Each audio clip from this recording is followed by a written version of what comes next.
Good evening, YouTubers. Mike Martin's here. Mike Martin's channel. Thanks for joining me. I got a really good article here from Better Dwelling from today's date. So if you're living in the city of Vancouver, sit back, buckle your seatbelts, and enjoy the ride because things are starting to head south in Vancouver. Pricing / growth / whatever you want to call it. I think a lot of people are calling it a correction. Some people are calling it a crash. Some people are calling it misrepresentation. Some people are even calling it an anomaly. So, Vancouver real estate sales hit 18-year low. Prices see slowest growth since 2015. So, Vancouver real estate just had one of the worst months in recent times. Real Estate Board of Greater Vancouver showed July sales have been this low in almost 2 decades. The further complacent issue, the inventory is swelling back to normal levels. The combination of lower sales and higher inventory typically bring prices lower. Yes, even in Vancouver. Oh, it's going to happen. Vancouver is like 50% overpriced, people. Greater Vancouver real estate prices hit slowest growth since 2015. The price of the typical home across the Greater Vancouver is still higher than last year, but hit a speed bump. REBGV reported the benchmark price of $1,087,000. That's the benchmark price, guys. $1,087,000. In July, down 0.6% from the month before. The decrease brings the annual price change to 6.7% increase, which is still very high. The deceleration of growth is probably what you want to pay attention to, though. Okay, there's the Vancouver composite benchmark price. So it's in right here, in between the other article here. It's in between two articles, so it's right here. It's 1.087 million. Price gains are rapidly decelerating across Greater Vancouver. July was the 5th consecutive month annual price gains have tapered. It's also the lowest pace of growth since February 2015. Motivated seller!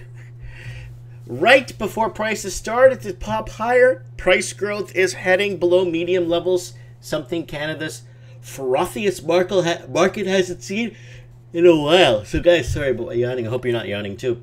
Greater Vancouver composite benchmark price changed in the last 12 months. So here you go. So there you go. So it's at right here in the 12-month change. 2018. Oh man. Whoa, Nelly. Do you remember when everyone said that the markets were going to crash in Vancouver after the Olympics? Well, it didn't. It just kept going up. Greater Vancouver real estate hits 18-year low. Greater Vancouver real estate dropped a new low. REBGV reported 2,070 sales. That's pretty low in consideration of how many units are on the market for sale. July down 30.1% compared to last year. If that looks slow, that's because it is the worst July of sales since 2000. The price drop in sales led to more inventory building up across the REBGV areas.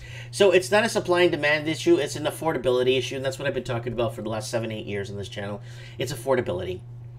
Now with interest rates going up and creeping up and banks trying to calm investors and telling them, oh, I know you can't afford the extra $200 a month if your rate was to go up. Oh, I know you're on a variable rate, but this is just how it goes, right? Greater Vancouver composite sales versus listings. Now, this is what you want to look at. Look at the sales here. Uh-oh. And look at the listings. Wow. But you see how the sales versus listings here in 2016 are very low? It's because obviously there was less inventory on the market, and obviously less listings on the market, then obviously you're going to make less sales because there's less to choose from. But this is the opposite. The sales, the listings in July, look at that, and this is going down. So instead of it mimicking, look how this curve mimics the curve below. So when there's more inventory, there's more sales. When there's less inventory, there's less sales. Now there's more inventory, now there's less sales. So when there's less inventory, there's more sales here. But when you get to 2018 or tail end of 2017, you start to see inventory spiking when sales are dropping. That is very dangerous. Greater Vancouver inventory rises over 32 points. That is big. That is huge. 32 points. Less new homes were listed for sale across the Greater Vancouver REBGV reported 4,770 new listings in July, up 1.6% from the month before. This represents a 9.2% decrease compared to the same month last year. Sales dropped much faster than the new listings, which help to push inventory higher. Vancouver inventory reached a new multi-month high. REBGV reported 12,137 active listings in July, 32% from last year. Remember, guys, the reason why I bring up Vancouver a lot, not Vancouver Island and not Kelowna and Kamloops and those other cities that are struggling right now and lots of inventory on the market, it's not because I don't want to bring them up. It's because Vancouver is the epicenter of this bubble. So I'm feeling when this goes, everything else around it will just fall apart, or everything around it falls apart and works its way in. So this led to the sales of active listings ratio to the fall of 17.1%, the lowest level we've seen since January 2014. Yup, this July is so slow. It has a similar sales ratio to January. Typically, when this number drops below 12 points, we see rapid price drops in any market. So this is not good. Vancouver real estate prices have increased for 5 years. The slowing of price growth shouldn't be a surprise, and even its level, it's outpacing most markets. That said, July sales were the worst in nearly 2 decades, and inventory is a multi-year high. All indicators point towards further deceleration in price growth, possibly even negative growth.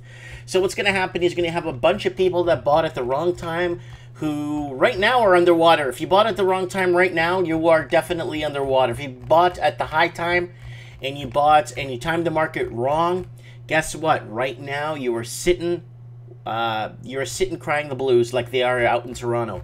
So prices to further de-escalate as we move into the future here. It's going to be a very exciting fourth quarter 2018 and see what happens. Right now we're in the Great Canadian Blame Game era, where everyone's blaming Australia. Same thing, the Great Australian Blame Game, the Great New Zealand Blame Game, the Great UK Blame Game, the Great American Blame Game. Who do we blame? Is it the foreign investors? Is it the baby boomers taking out equity and buying second homes? Is it the millennials? Is it the casinos? Is it the banks? Is it the government? Who is at fault here with this Great Canadian Blame Game when it comes to the housing market? Anyways, guys, let me know what you guys think of this article. This one says a lot. The graphs are pretty much on par with what's really happening right now. Very good article from Better Dwelling. Right on the ball. No fake news here. Thanks for watching, guys, and don't forget to hit the subscribe button.